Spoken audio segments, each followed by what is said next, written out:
So in this short video I'm going to talk about what I've written on my blog post called Food as Self-Care. So what does that mean? Like what do I mean when I say food as self-care? Because we often talk about the complicated relationship in a sort of more that we have with food and eating more in a sort of a negative way when we're looking at emotional eating and overeating and how we try to get around these issues. But just let's bring it back to the very basic of meeting our physical needs, i.e. feeding ourselves when we're hungry, and recognize that. And just after I wrote this blog post, a colleague of mine shared the really profound thing that when we don't honor this physical need of feeding ourselves when we're hungry, basically what we're doing is saying in real time that we're not worthy. And just let that sink in for a second. Like, it's really powerful. So if I don't feed myself, I'm telling myself that I'm not worthy or I'm not worth it. And if we then come from this place of trying to change our bodies from a restrictive place, we're already doing that. So basically we're getting a double whammy. But what can we do to sort of use mindfulness in this way?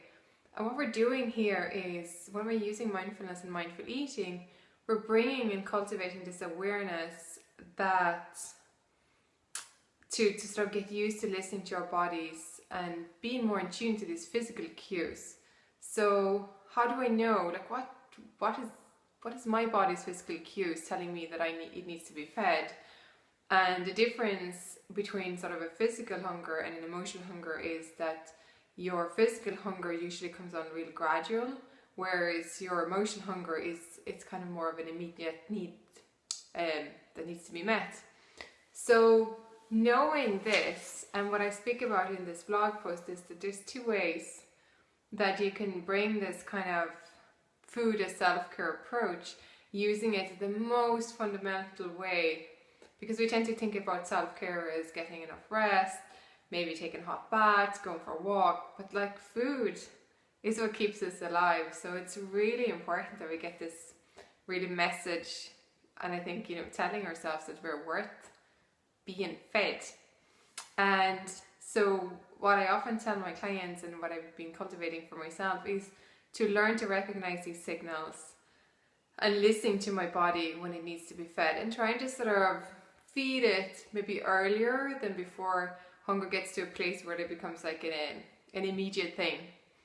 And the second thing is to ask myself, or for you to ask yourself, what do I need? Like what sort of food do I need in this moment?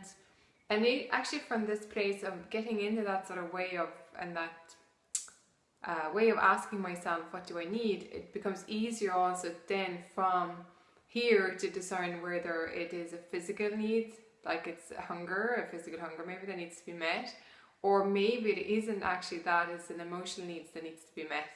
And then if it's tiredness or sadness or something else, then food isn't going to do the job, and it's going to be a lot easier to find other ways to meet those needs.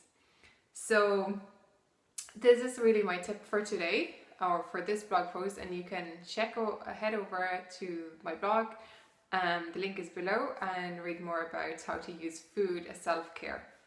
Thanks so much.